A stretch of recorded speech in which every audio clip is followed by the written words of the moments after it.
சாந்தி. Murali date 26/6/2024.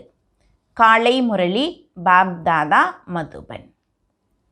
இனிமையான குழந்தைகளே, நமது பாக்கியமானது பல மடங்காக இருக்கிறது. பதீத்த பாவனன் தந்தையின் குழந்தைகளாக நாம் ஆகியிருக்கின்றோம். அவரிடமிருந்து நமக்கு எல்லையற்ற சுகத்திற்கான ஆஸ்தி கிடைக்கின்றது என்ற போதையில் சதா இருங்கள். கேள்வி: குழந்தைகளாகிய உங்களுக்கு எந்த தர்மத்தினரிடமும் வெறுப்பு அல்லது கோபம் ஏற்பட முடியாது, ஏன்? பதில்: ஏனென்றால் நீங்கள் விதை மற்றும் மரத்தை அறிந்திருக்கின்றீர்கள்.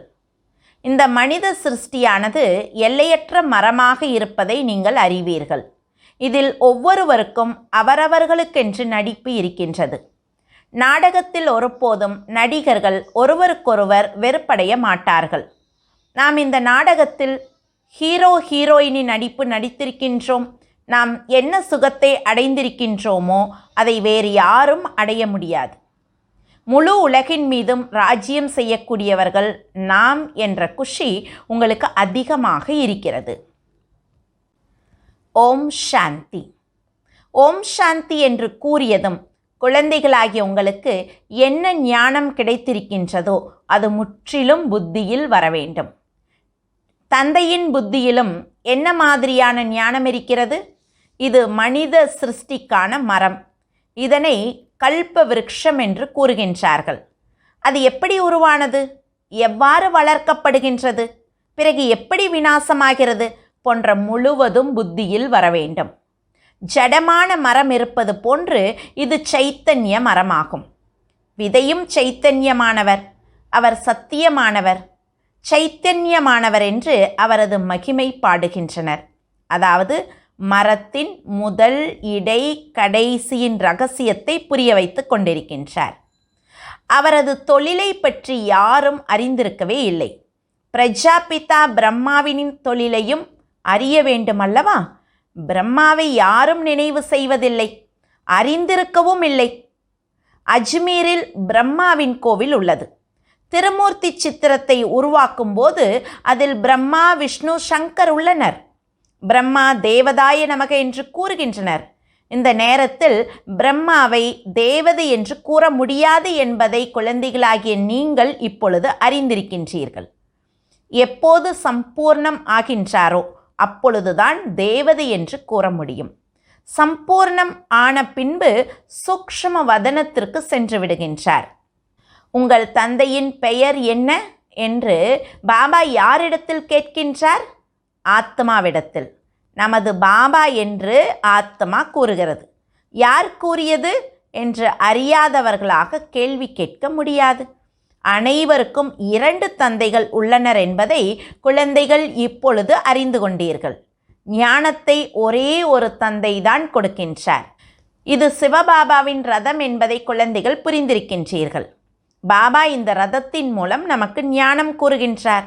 ஒன்று லௌகீக பிரம்மா பாபாவின் ரதமாக இது இருக்கிறது. மற்றொன்று ஆன்மீக தந்தையின் ரதமாகவும் இருக்கின்றது. அந்த ஆன்மீக தந்தையின் மகிமை என்னவெனில் சுகக்கடலானவர், அமைதிக்கடலானவர்.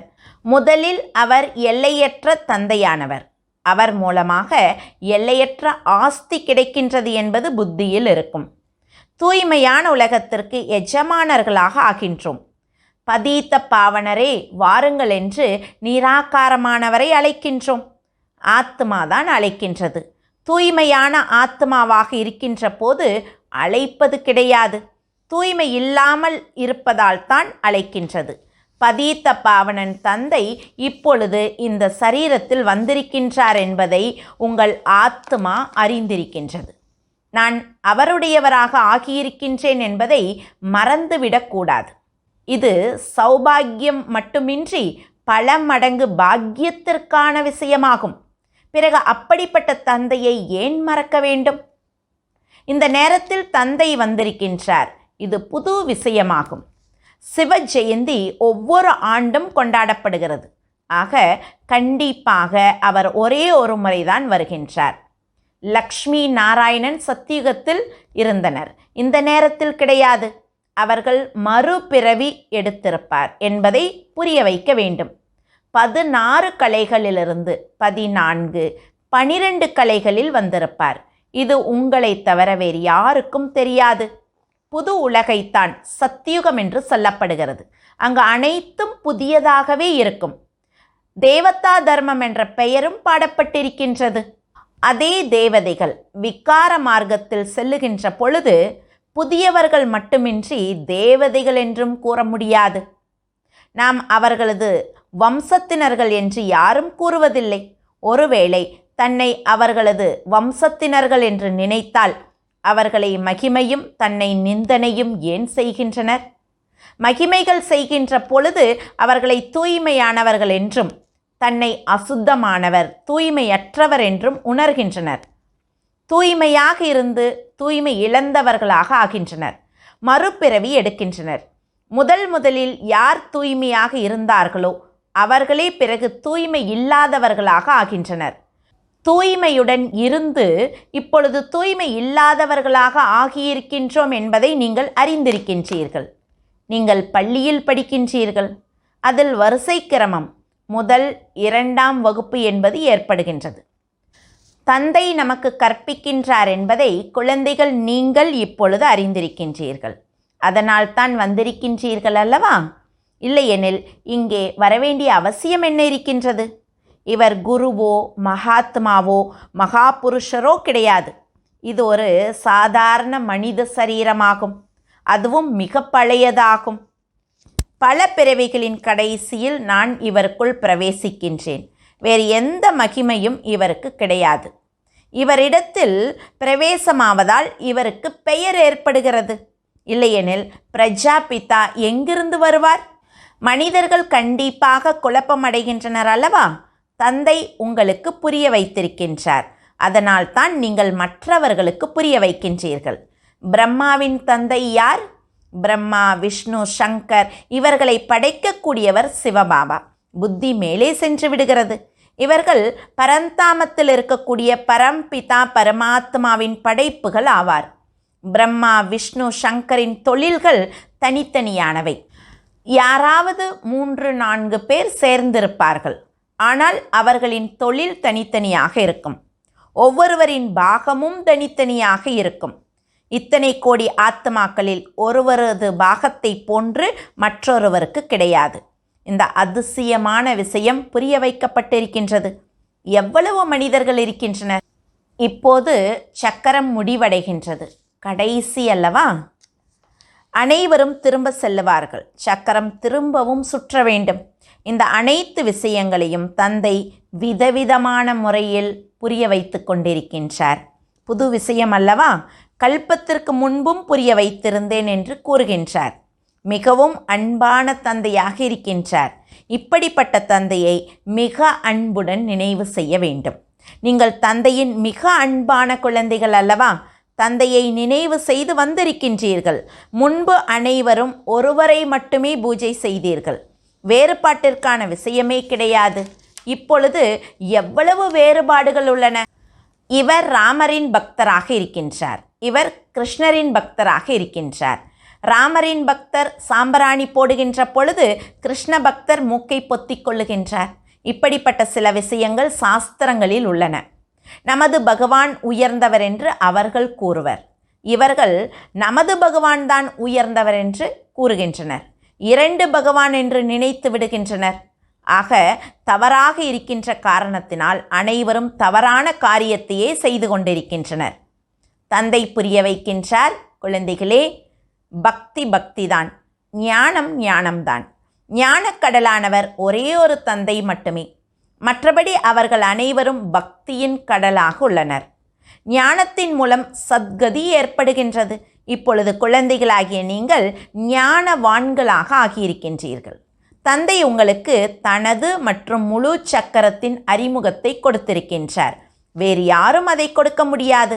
ஆகையால் தந்தை கூறுகின்றார், குழந்தைகளாகிய நீங்கள் சுயதர்சன சக்கரதாரிகளாக இருக்கின்றீர்கள். பரமபிதா பரமாத்மா ஒரே ஒருவரே. மற்ற அனைவரும் குழந்தைகள்தான். பரமபிதா என்று யாரும் தன்னை கூறிக்கொள்ள முடியாது. நல்ல புத்திசாலியாக உள்ள மனிதர்கள் இது மிகப்பெரிய நாடகம் என்பதை உணர்கின்றனர். இதில் அனைத்து நடிகர்களும் அழிவற்ற பாகத்தை நடிக்கின்றனர். அந்த சிறிய நாடகம் அழியக்கூடியதாகும். இது அனாதி அழிவற்றது ஆகும். ஒரு பொழுதும் முடியப் போவது கிடையாது. இவ்வளவு சிறிய ஆத்மாவிற்கு சரீரத்தை எடுத்து நடிப்பது, பிறகு விட்டுவிடுவதற்கான மிகப்பெரிய பாகம் கிடைத்திருக்கின்றது. இந்த விஷயங்கள் எந்த சாஸ்திரங்களிலும் கிடையாது. ஒருவேளை இவருக்கு வேறு எந்த ஒரு குருவாவது கூறியிருந்தால் அவருக்கு மற்ற சீடர்களும் இருப்பார்கள் அல்லவா? பின்பற்றக்கூடியவர் ஒருவர் மட்டும் இருந்து என்ன செய்ய? பின்பற்றக்கூடியவர் என்றாலே முழுமையாக பின்பற்ற வேண்டும். இவரது ஆடையானது அது போன்று கிடையாது. சீடர் என்று யார் கூறுவர்? இவர் தந்தையாக இருந்து படிப்பு கற்பிக்கின்றார். தந்தையை தான் பின்பற்ற வேண்டும். திருமண ஊர்வலம் நடக்கின்றதல்லவா, சிவனின் ஊர்வலம் என்று கூறுகின்றனர். இது நமது ஊர்வலம் என்று பாபா கூறுகின்றார்.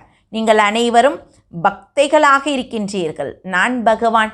நீங்கள் அனைவரும் நாயகிகள். உங்களை அலங்கரித்து அழைத்து செல்லுவதற்காக பாபா வந்திருக்கின்றார். ஆக எவ்வளவு குஷியோடு இருக்க வேண்டும். இப்போது நீங்கள் சிருஷ்டியின் முதல் இடை கடையை அறிந்திருக்கின்றீர்கள்.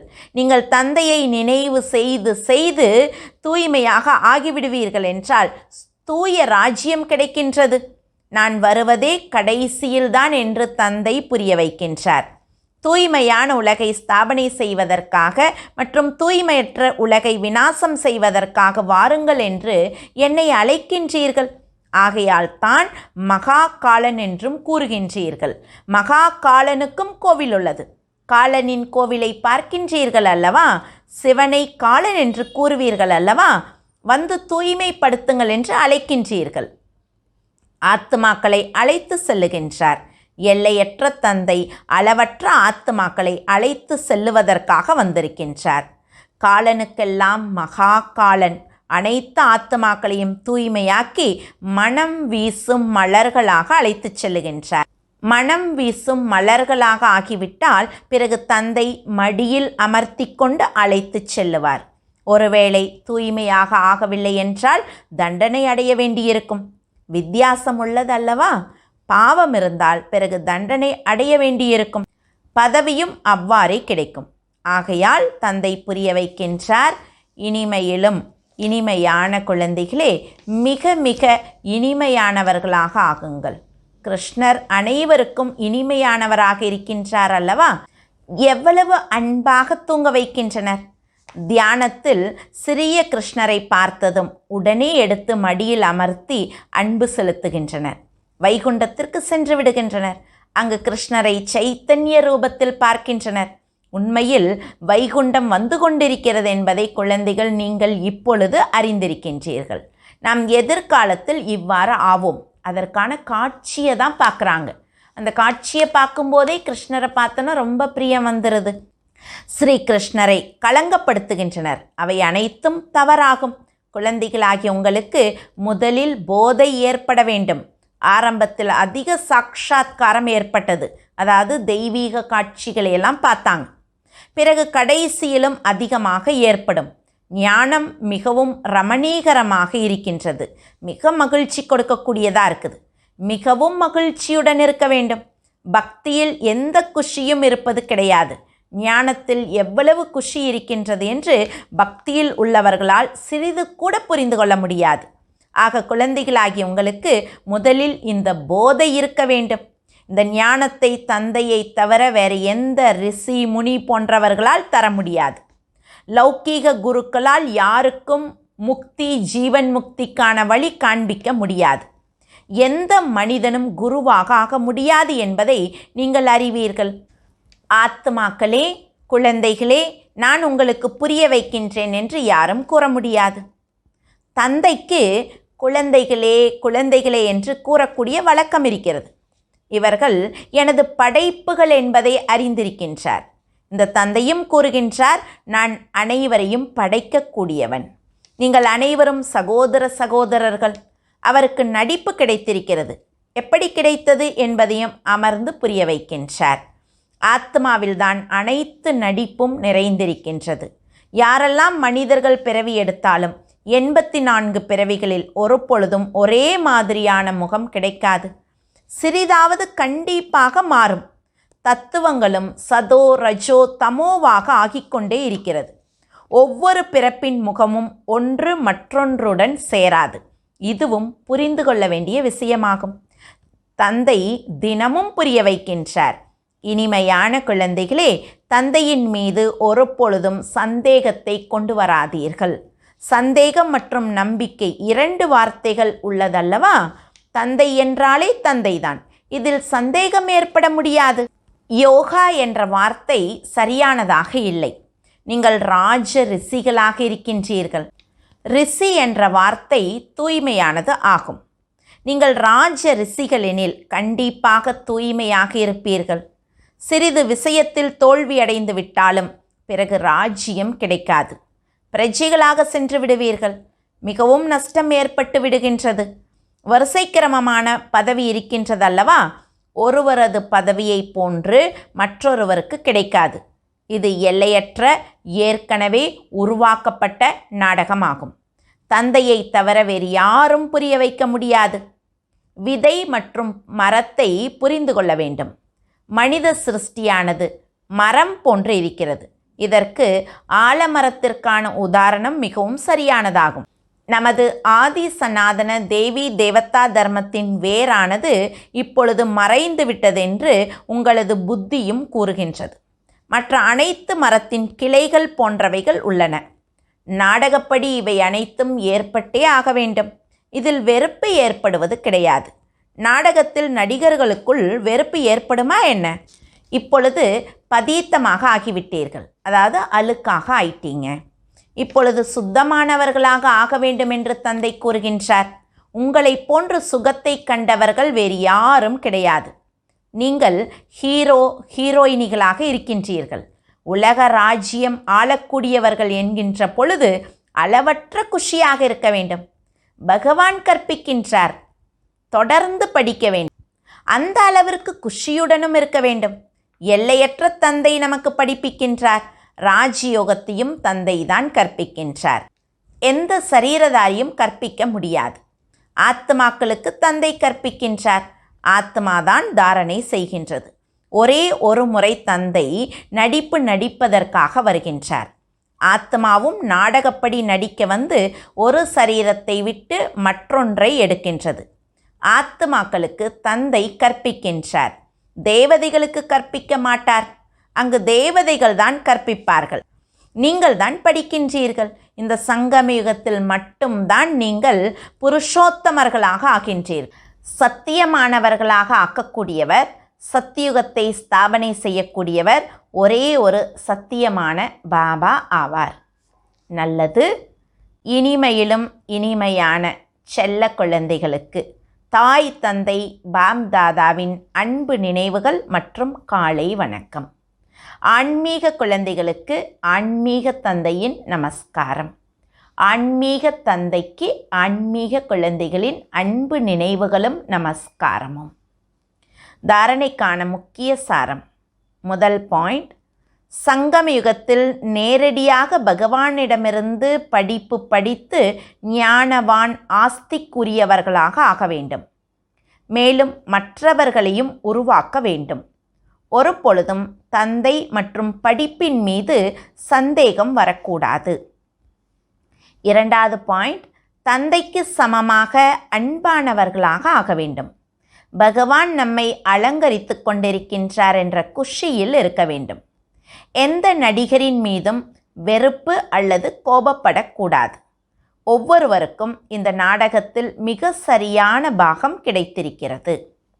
வரதானம், சேவையின் ஈடுபாட்டில் இருந்து கொண்டு இடையிடையில் ஏகாந்தவாசியாகக்கூடிய அந்தர்முகி, அதாவது உள்முக நோக்கமுள்ளவர் ஆகுக.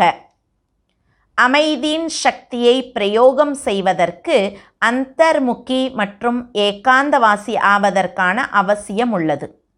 குழந்தைகள் அநேகர் சொல்லுகிறார்கள், அந்தர்முகி ஸ்திதியை அனுபவம் செய்வதற்கு அல்லது ஏகாந்தவாசி ஆவதற்காக சமயமே கிடைப்பது இல்லை. ஏனென்றால் சேவையின் ஈடுபாடு வார்த்தை சக்தியின் ஈடுபாடு மிகவும் அதிகமாகிவிட்டுள்ளது. ஆனால் இதற்காக சேர்ந்தாற்போல் அரை மணி நேரம் அல்லது 1 மணி நேரம் ஒதுக்குவதற்கு பதிலாக இடையிடையில் சிறிது நேரம் கூட ஒதுக்குவீர்களானால் சக்திசாலி ஸ்திதி உருவாகிவிடும்.